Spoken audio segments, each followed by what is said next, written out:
It's who you are, and I'm loved by you. It's who I am. It's who I am. It's who I am. You're a good, good father. It's who you are. It's who you are. It's who you are, and I'm loved by you. It's who I am. It's who I am. It's who I am.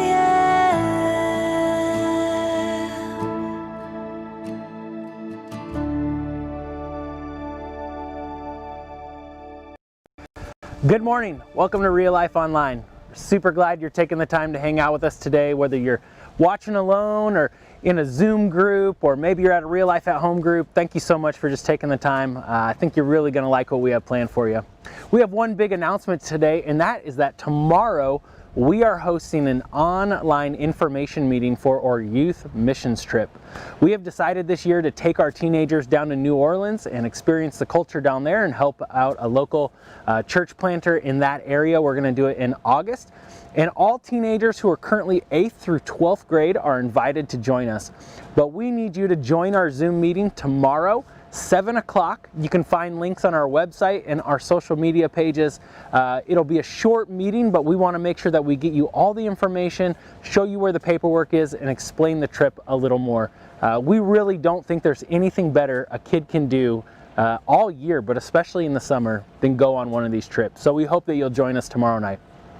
Other than that, let's say a quick prayer before we jump into things. Father, we thank you for today, and I specifically just thank you that we're able to continue to do missions and continue to find people to help. I ask God for the right people to be on this trip. I ask that you will encourage our kids out there to join, and that they would have a life-changing experience. And God, we ask for a little bit of that today as well, as we hear a message and get to worship you. And we ask for that in the powerful name of Jesus Christ. Amen. Enjoy the service.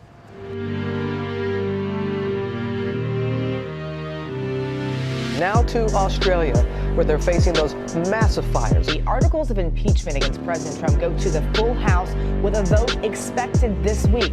Boeing 737 passenger plane has crashed in Iran. Five-time NBA champion, former league MVP Kobe Bryant died earlier this afternoon. The Iowa caucus is in chaos this morning. Britain is no longer part of the European Union. Breaking news from Lebanon. Beirut has been hit by a massive explosion. The scene in Minneapolis last night, protests over the death of George Floyd, the black man who died in the custody of a white police officer. Hurricane Laura slamming ashore as a monster Category 4. Turkey has been struck by a powerful earthquake. This is the deadliest outbreak of Ebola on record. Coronavirus cases skyrocketing. The Olympic Games is Tuesday, which will be postponed for a year. Walmart is running out of toilet paper and cleaning supplies. Supreme Court Justice Ruth Bader Ginsburg has died. Now to the ongoing crisis in Puerto Rico, which just can't seem to catch a break. Would you shut up, man? There's nothing smart about you, Joe. Well, it's hard to get any word in with this clown. Congressman John Lewis, an icon of the nation's civil rights movement, has died. Murder hornets arriving in the United States for the first time, and we're just ready for this Jumanji game to be over with. Yeah, remember when we were excited about 2020? Well, good morning, everyone out there in Real Life Live Land. It's a pleasure to be up here this morning talking to a camera, so I hope you guys are doing well. If you don't know, my name is Kyle Wilbur, and I am an elder here at Real Life, and usually 2 to 3 times a year, whenever Kyle is out on some out-of-country excursion and Graham and Billy are usually busy, they invite me up here to come up here and share a thing or two. So excited to be up here, and I really hope that what I say today, maybe you can take 2 or 3 things from and apply it to your own life. If you guys don't know, I'm from Brewster. I'm a 7th grade teacher there. So I want to, as is tradition, I just want to say good morning, Brewster. I hope you guys are well. I miss you guys. I know it's been a long, long time. And I know the last time I was up here, I actually said that I would see you soon. And I know at some point we will see each other. So good morning to you guys. Also good morning to Manson, to Chelan, Iniot, Waterville, Pateris, Bridgeport, and a special shout out to my good friends Alan and Shan Miller out at Leahy Junction. I miss you guys. I hope you guys are doing great. I know it's been a while, but eventually we're going to get back together. But We've been talking about this sermon series the last 2 weeks. Kyle actually introduced it, called Hindsight's 2020, where the focus has been, what can we learn from the worst year ever? But before I jump into kind of my experiences during 2020, what I thought I'd start with is just some things that happened in 2020 that I never thought would happen. I call these my 2020 first. So one thing that I never thought would happen in my life is I never thought that I would be doing my job, talking to a screen for a majority of the day. I just never thought, I didn't have that penciled in. That wasn't something that I planned on doing. Another thing is, I never thought I would be concerned that Walmart had adequate supply of toilet paper and water bottles. Like, it just never occurred to me that that would be an issue. Another thing, I never thought I would be wearing a mask entering a bank. Unless, of course, I was robbing that bank. But then, trust me, I've never thought about robbing a bank. But if I did, I would definitely wear a mask. Last thing here that I never thought I would be doing in my life, I never thought that I wouldn't be able to go to the store because my favorite mask was in the wash. And I actually never thought that I would have a favorite face mask, but here we are in 2020. Now, all of these are true. But the truth is, I never thought these things, but because who could have thought these things? No normal person in a normal thinking could have ever planned for what we experienced and what happened in the year 2020. Unprecedented times. That's kind of been the buzzword that you hear everywhere. And what that means, it literally means never done or known before. We had no idea. And honestly, most of us still have no idea what is going on with this global pandemic. I mean, you just can't prepare yourselves for something that's never been done or known before. As we look back on 2020, I think it's important for all of us to hear that it's okay that we didn't do everything right. It's okay that we maybe got some things wrong during this last year. It's not a knock on yourself. It's not a knock on others to say that we could have done things differently, that maybe we didn't handle things the best. And I'm sure if you went to some of the leaders of the CDC or the president or even the governor and you asked them, did you get it all right? None of them would respond with, yeah, we got this 100% correct. Everything we did was the right move. And if they did say that, they're either lying to you or they're delusional, because none of us got this right. It caught us all by surprise. So you got to hear me first this morning when I say it's okay. We're in this together. We're going to continue to be in this together, and eventually we're going to get through it. And the hope is that we're going to be better because of what happened in 2020. I mean, that's the point of this whole message, Hindsight's 2020. What can we learn from the worst year ever? How can we grow as people? How can we grow as Christians? How can we grow as spouses, husbands, wives, sons, daughters, as a result of what many are calling the worst years of our lives?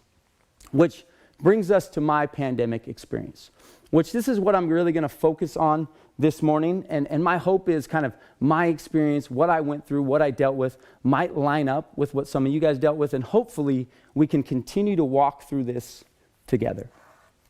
The year 2020 came, and I'm not going to lie, I was excited. I had a lot of big things planned and a lot of big things coming in the year 2020. My wife and I, we were pregnant with our third son. We were excited about the idea of growing our family. I was in the heart of my 8th year teaching, which if any teachers are listening to this, you know, like January, February, those are the years where you really are the times when you start building momentum in your job, being a teacher. That's when kids start kind of grabbing onto concepts, start understanding things a little bit quicker, and you can really start moving forward a little bit faster. I was coaching 3 sports. I'm a cross-country coach as well as a basketball coach. Just finished up basketball season, and we were moving on into track season. I had a lot of things that I was really, really excited about. And then March hit. Brewster, we had just won the state championship for boys basketball. I got to say, our town, our community, we were kind of on this spirit high. I was actually on an elders retreat. Every year we take an elders retreat to kind of get wisdom and vision for the year for real life. We were in the Hawaii of Washington, Winthrop, and we were up there, and then the news broke. Schools closed. Businesses that weren't essential closed. And you guys know when that hammer swung, it swung hard and it swung fast. That elders retreat, which every year we do to kind of get vision and wisdom for the year, kind of plan out the year, went from planning the year to planning that following Sunday. How are we going to do church when we couldn't meet? How are we going to do church social distance? How are we going to do church when we weren't able to meet in the building that we had met in the last 7 years? Thoughts of my students just kind of circled in my mind. How are they handling this? How are they doing? How's my job going to look when the school building is closed? There were just a lot of giant question marks going through my head.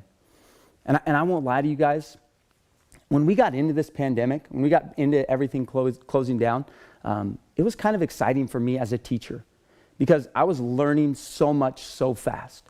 How to navigate kind of the technological world, how to become this Google expert in my school, how to connect with kids and engage kids in different ways. It was a little bit exciting. But then those first 3 weeks turned into a month and then 2 months, and the months just started to drag on and on. And I won't lie to you guys, in May, I hit the wall. And it wasn't apparent to everyone, not everyone noticed, but the one who knows me best, my wife, it became apparent to Tiffany that the weight of this whole thing was starting to set in on me, was really starting to impact my daily life. And for me, it was because the connections were gone. Like, relationships are my thing. I'm a people person to the letter. I mean, if you were to describe me in one word, or if I were to describe myself to you in one word, it would be outgoing. I don't know like how the Enneagram stuff works, but whatever one is like needs people to get energy, that is me. And I had none of that. It was gone, and it was really beginning to eat me up inside. And what it was doing was it was really pushing me to be angry and frustrated. So that's kind of what I want to focus on today. How I learned to kind of handle this, and really I'm still learning how to handle this during what we all call one of our worst years ever. So we're going to start this morning with a story. And we're going to focus on some dudes in the Bible that were in what some might call the worst time ever. Maybe even one of the worst moments in human history. See, there were these 4 guys. And after Jesus died, they went out and they collected as much evidence and details about his life, and then they wrote it down. These are Matthew, Mark, Luke, and John. They're also the names of the first 4 books of the New Testament, the second half of the Bible. We call them the Gospels. And one of the guys, his name is Luke. Luke was not a disciple of Jesus. He was hired by this really rich guy to go out and collect information. So the most detailed book that we have was written by this guy named Luke, who was asked to kind of compile the biography of the life of Jesus. And Luke, he's going to tell us the story of Jesus' life, but we're really going to focus on the death of Jesus, which all 4 Gospels tell us the same story when it comes to Jesus' death. But it wasn't just Jesus involved in his death. There were 2 other dudes who were involved in his death. The Bible calls them the 2 criminals next to Jesus on the cross. These 2 were convicted and sentenced to be put to death because of crimes that they had committed against someone or against many people. And I think it's safe to say that these 2 dudes were in the worst year of their life. They were punished and sentenced to death on a cross.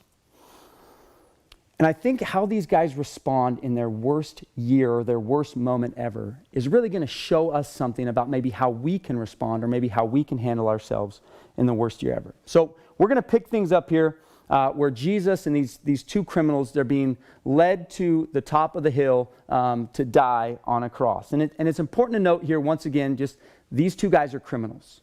They've done something wrong, and their sentence was being punished by death. We don't know exactly what they did. Some translations actually call them thieves. We're not 100% sure of the crimes that they committed, but we can be 100% sure that they committed a crime. These 2 criminals were not in a good stretch in their lives. And here they are on the last legs of their lives, and the way they respond is very, very interesting. So we're going to pick it up from Luke, where he's talking about the response of the first criminal on his worst day ever, we'll call it. So Luke says this: "One of the criminals who were hanged railed at him, saying, 'Are you not the Christ? Save yourself and us. Now, the word used here, railed, it literally means to criticize or to berate. See, he's not asking Jesus a question here. He's actually mocking Jesus. He's belittling him. He's making fun of Jesus and everything that Jesus claimed to be. You're the one? Like, you're the Messiah? What are you doing up here? Shouldn't you be saving yourself? And while you're at it, Christ, why don't you get me down here so I can go handle my business too? See, him being angry at his situation, him being angry at the choices that he made, he was blame shifting. He was taking all that anger and frustration that he was dealing with, and he was pushing it onto Jesus. Now, I know when we read this, maybe you're like me, you go, how dare that guy say that to Jesus? Like, how could he disrespect Jesus? How could he talk to Jesus Christ like that? But I got to ask, is he responding any differently than we do in our worst situations of our lives? Is he handling it any differently than ours? Now, maybe, or probably not all of us have been in a situation where we've been being punished by being put to death. But how often in those moments where we're frustrated and we're angry, does our focus go off others or the situation, and it really turns to ourselves? See, this is what being angry does. When our anger gets the best of us, maybe in the worst situation possible, our focus goes from outward to inward. And for me, when I'm in those anger moments or those frustrated moments, really everything that's going on becomes about me. And this is what I really noticed around mid-May, was my focus went from the world, went from my family, went from my wife and their needs to being very much about me and what I wanted. And when things become about me, it becomes really easy to let me dictate how I'm doing. Being short with my family, being quick to be negative, not being willing to listen to other people's thoughts, other people's feelings, other people's opinions. See, when my focus is inward, it's usually impacting everything outward.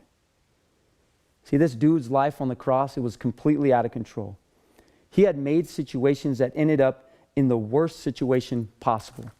And for him, it wasn't getting any better. And here's the truth. Like I said, maybe not all of us or none of us have been being punished by being put to death. But we have all been there when our emotions have got the best of us. We say something that we don't mean.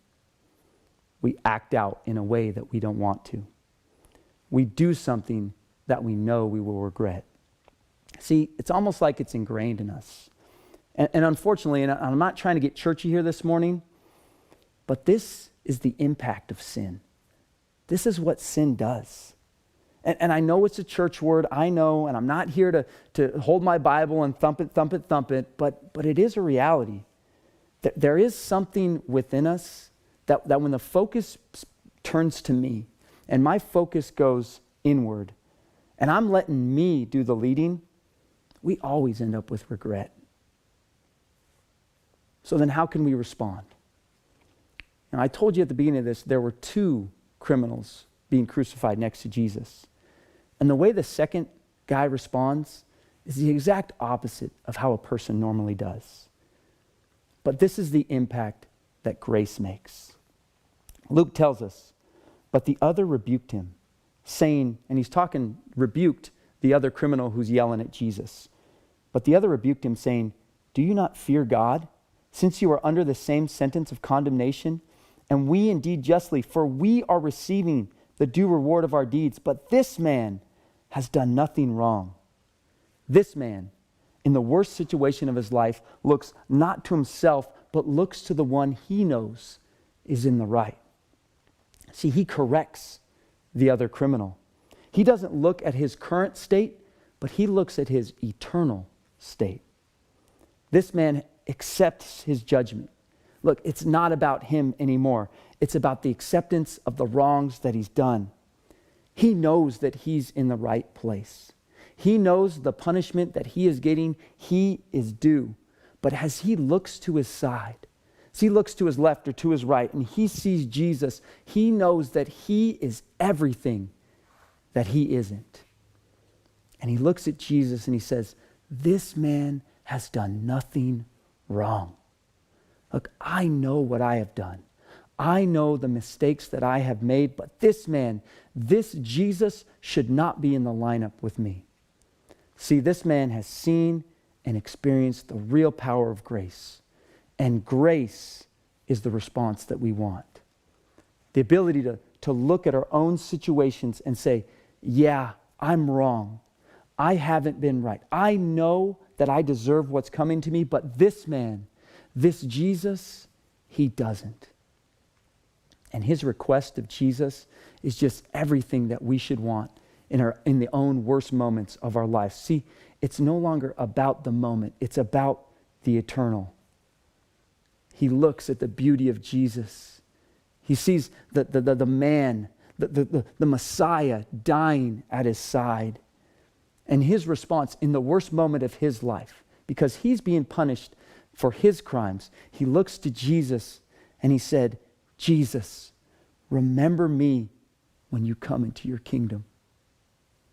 Jesus, I know that I'm in the wrong. I know that I've made choices that were wrong. I know I haven't lived the life that I should have lived, but please, Jesus, don't forget about me.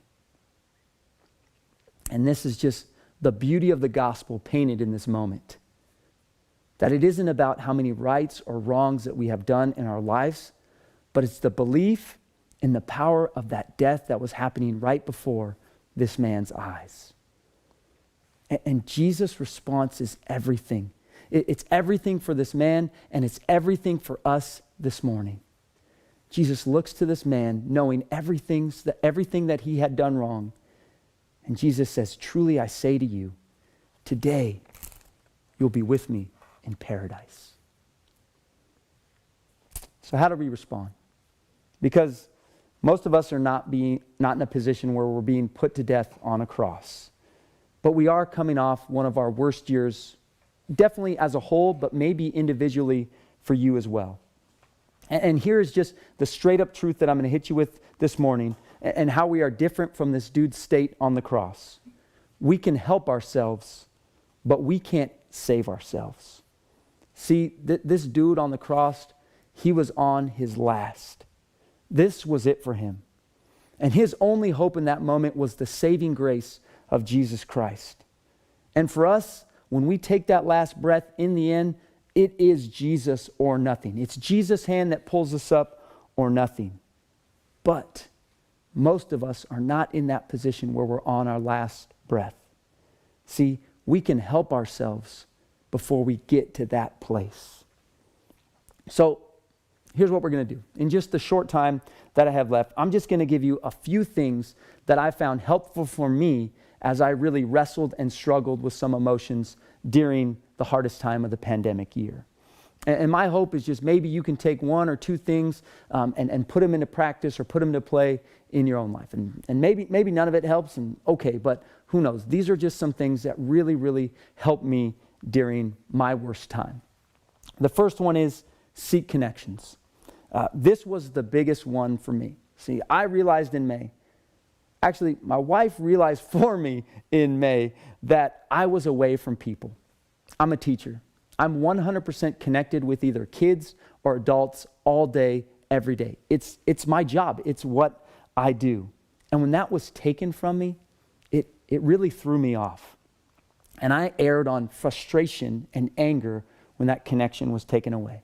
So for me, it was just really, really simple. A couple times a week, my wife Tiffany, she would take the boys. She would just say, I got the boys for the next half hour. And what I would do is I would take my dog and we would just go on a walk. And as I went on that walk, I just picked up my phone and I called somebody. Now, honestly, it really didn't matter who I called in the moment.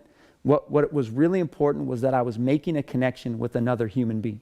And it was actually pretty cool. During the time I was calling my old college buddies, I was talking to high school friends that I hadn't talked to in maybe 5 or 6 years. It was really kind of a fun time. But for me, the important thing was I was making a connection with another person. I was having those real conversations with other people.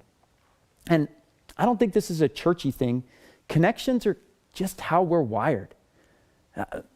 Some of us need it more than others, guys. I'm the extreme. I need people. But we are all kind of built to be in relation and connection with other people.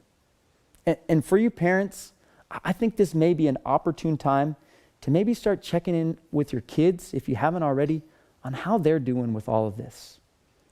I've heard words like anxiety and depression coming from more students than I've ever heard in my 8 years teaching. Kids are missing connections with one another. Okay, this isn't a COVID thing. Okay, kids are missing relationships with one another. And a lot of times kids, they get their emotions all jumbled up inside them and they don't know what to do. So please make sure you're checking in with your kids. Ask them questions. How are they doing? Maybe if they're struggling, if you notice kind of they start being shorter with you or they're quicker to be angry, maybe you get them plugged in with the school counselor. Maybe you find someone that they can talk to in the community. Maybe you just kind of have those more frequent one-on-one conversations with them. There's some simple things you can do as parents if you notice kind of your kid's switch is getting flipped a little faster. And simple breathing exercises. There's this thing called the 20-second count. If you notice your kid has kind of flipped the switch and he's gone, give them 20 seconds. Just kind of let them sit and kind of count with them as they kind of get their logical thinking going. Hey, I got a 5, a 2, and a 6-month-old. We do a 4-second count, okay? Because 20 seconds is like an eternity for them. But we just kind of count to 4. We kind of talk to them and allow them kind of get their logical thinking back in that logical frame of mind. Because kids, these emotions stirring inside of them, they don't always have control of those. So figure out how to make connections. Maybe for you, or maybe to start helping your kids continue to build those connections that maybe they felt were lost during their time away from school. Next one is accept you can't undo. Look, what's done is done. I can't fix a global pandemic. In my 4 years of study at Eastern Washington University, I never took a class that said surviving a global pandemic. Who knows? Maybe they'll have that class now that we've been through it, but I never took one. None of us saw this coming. So to try and burden yourself being the one that fixes it, it's just not healthy for you. And it's a burden you're really not ready to carry. Shoot, I mean, look at our political leaders. This must be absolutely exhausting for them as they try to figure out. I can't even imagine the weight that they're all carrying, thinking they have to be the one who fixes this. This isn't our doing. It just happened, and we can't undo it. We have to accept that for your own sanity. The next one is control your physical state. Now look, I'm not getting Richard Simmons on you guys this morning. We're not going to get up and we're not going to start jazzercising together, but I am going to push on you just a little bit. You have to take care of yourselves physically. I've heard a lot of jokes being made about the COVID-19 pounds, right? But with all those like jokes, there's always a hint of truth hidden inside those. We have to allow ourselves to stay physically healthy in order to keep ourselves mentally healthy. And for me, these two things kind of run hand in hand. I do some of my best thinking, some of my clearing in my head when I'm out on a nice long run. And that's what I do. I go for a run. You know, is it possible to make physical health a priority in your own life? Does it need to be a priority in your own life? Just some simple questions you can ask yourselves. The next one, find good wisdom. Who do you let speak truth into your life? Is it anybody that thinks the same way that you do? Or is it people that you know have been through and dealt with maybe the things that you are working with or the things that you're experiencing? James, he was the brother of Jesus. And what James said was that wisdom was a thing that needed to be proved. He says this, who is wise and understanding among you? Let them show it by their good life, by deeds done in the humility that comes from wisdom. Wisdom doesn't just happen. We don't just wake up and we have wisdom in the morning. It is gained and shown by the way that you live your life. In the midst of the school closings and really the shutdowns, I was pretty lost. And I was having a really hard time with it.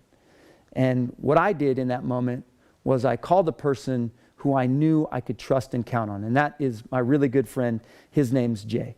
Jay is a 30-plus year teacher.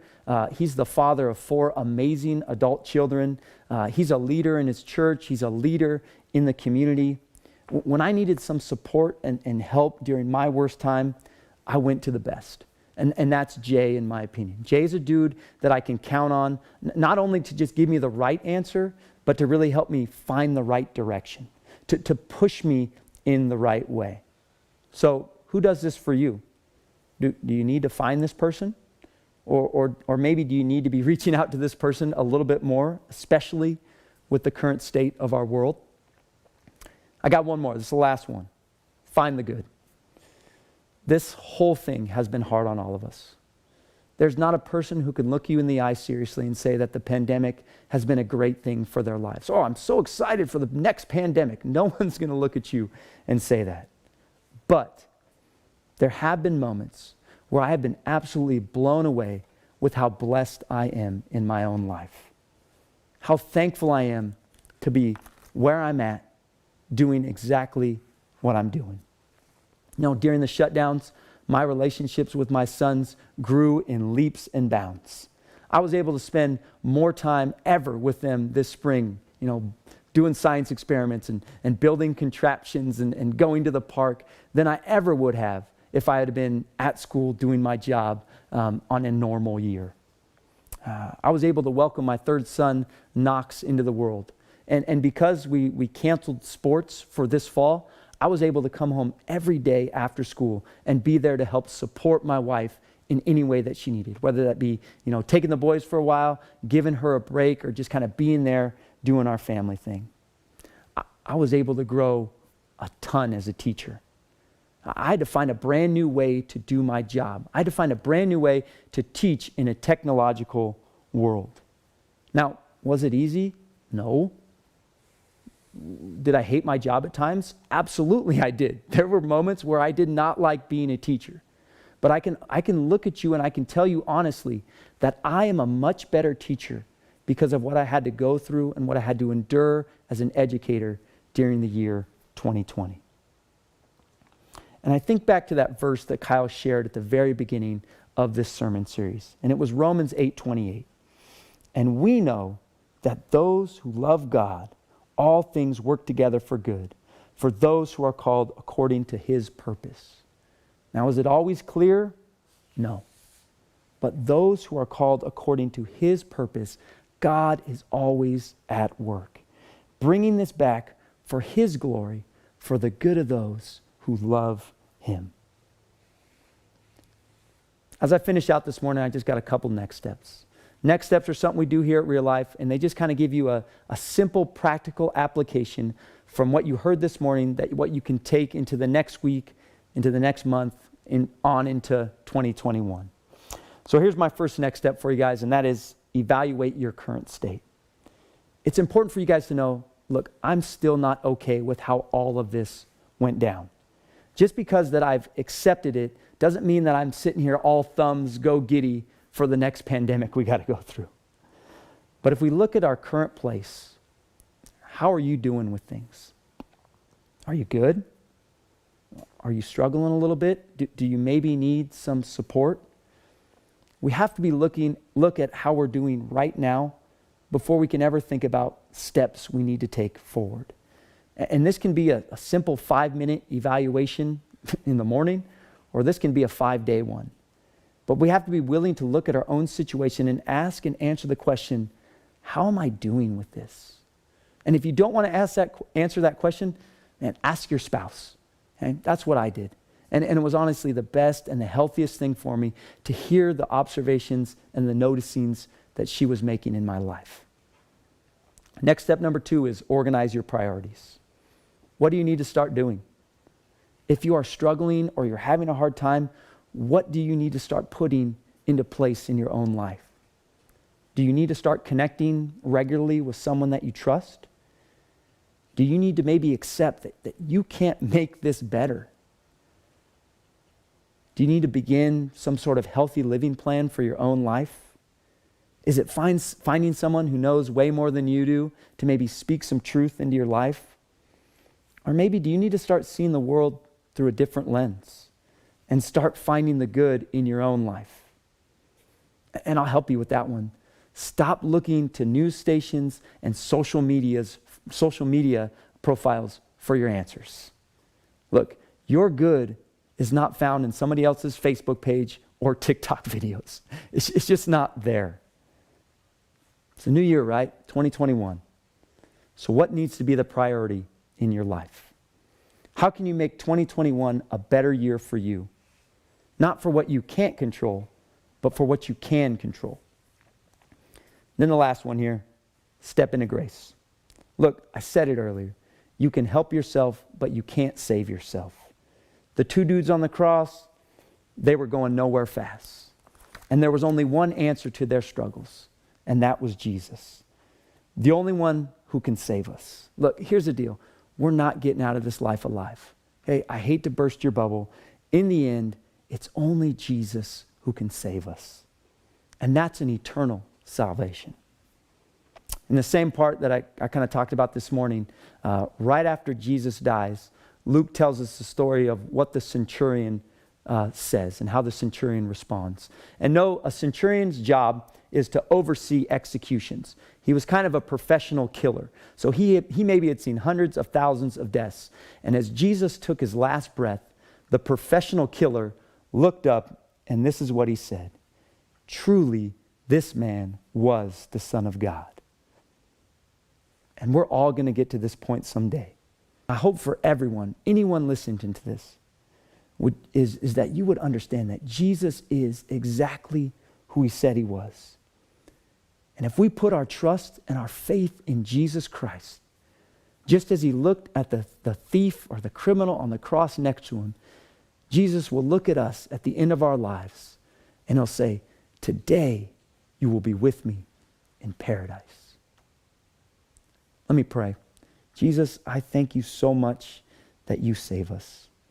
I thank you for the message or the writings that Luke left us that tell us the response that you had to this criminal who died next to you on the cross.